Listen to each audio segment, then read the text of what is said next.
నమస్తే, నేను Saina. Welcome to CM today. రోజు రోజుకి ఈ సమాజం ఎట్టుపోతుందో అర్థం కావట్లేదు. ముఖ్యంగా కొందరు యువతైతే చెడు అలవాట్లకి అలవాటు పడడమే కాదు, బ్లాక్ మెయిల్ అంటూ, బెదిరింపులంటూ ఇలా తెగంపు చర్యలకి పాల్పడుతున్నారు. రీసెంట్ గా వెలుగులోకి వచ్చిన ఒక వార్త అందరినీ ఆశ్చర్యానికి గురి చేసింది. చదువుల కోసం సాయం చేసిన మాస్టర్నే టార్గెట్ చేసింది ఒక విద్యార్థిని. తన ప్రియుడితో కలిసి బ్లాక్ మెయిల్ చేసి డబ్బులు గుంజటం ప్రారంభించింది. టార్చర్ భరించలేక ఆ మాస్టర్ ఆత్మహత్య చేసుకునేందుకు సిద్ధమయ్యాడు. ఈ విషయం తెలుసుకున్న అతని స్నేహితులు అండగా నిలబడి పోలీసుల వద్దకు తీసుకెళ్లడం కూడా జరిగింది.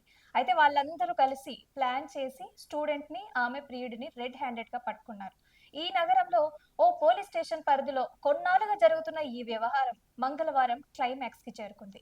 బాధితుడైనటువంటి మాస్టర్ స్నేహితులు తెలిపిన వివరాల మేరకి నగరంలోని కాలేజీలో చదివే విద్యార్థినికి ఓ లెక్చరర్ అండగా నిలిచాడు.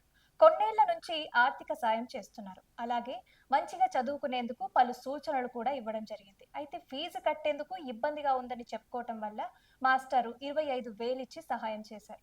అయితే మాస్టర్ మంచితనాన్ని తెలుసుకున్న ఆ విద్యార్థి యొక్క బాయ్ ఫ్రెండ్ మరిన్ని డబ్బులు గుంజేందుకు ప్లాన్ చేశారు.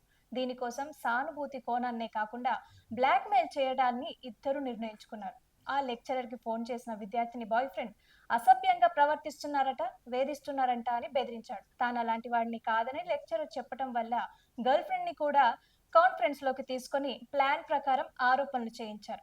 కాల్ రికార్డ్ చేశామని, మీడియాకి ఇస్తామని బెదిరించడం మొదలుపెట్టారు. దీంతో లెక్చరర్ భయపడిపోయారు. ఇదే అదునుగా డబ్బులు గుంజడం ప్రారంభించారు. విడతల వారీగా ఇప్పటి వరకు సుమారుగా 1,50,000 వరకు లాగేశారు. ఇటీవల ఫోన్ చేసి 1,50,000 ఇవ్వాలని బెదిరించడం మొదలుపెట్టారు. తాను ఆసుపత్రి వద్ద ఉన్నానని, తన కుమారుడికి ఆరోగ్యం బాగాలేదని, తన వద్ద అంత డబ్బు లేదని ఎంత చెప్పినా కూడా వినిపించుకోలేదు. దీంతో దిక్కుతోచని మాస్టర్ ఆత్మహత్య చేసుకునేందుకు సిద్ధమయ్యారు. ఈ విషయం తెలుసుకున్న మాస్టర్ యొక్క స్నేహితులు తప్పు చేయనప్పుడు ఎందుకు భయపడటమని పోలీసుల వద్దకు తీసుకెళ్లడం జరిగింది. అసలు నిజమేమిటన్నది నిర్ధారించుకునేందుకు పోలీసులు ఒక సూచన చేశారు.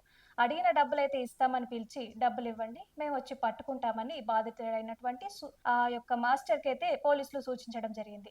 చెప్పినట్లుగానే మాస్టర్ కూడా అలాగే చేశారు. మఫ్టీలో ఉన్న పోలీసులు రెడ్ హ్యాండెడ్‌గా పట్టుకున్నారు. రెడ్ హ్యాండెడ్‌గా దొరికిన వాళ్ళని ఎందుకిట్లా చేశారు?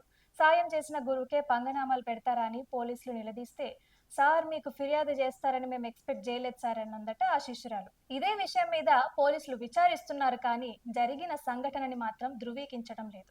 గురువు క్షమించి వదిలేస్తారా లేక ఆ కిలాడి శిష్యురాలు కాళ్ళ వేళ పడి బయటపడుతుందా అన్నది ఇంకా తెలియాల్సి ఉంది.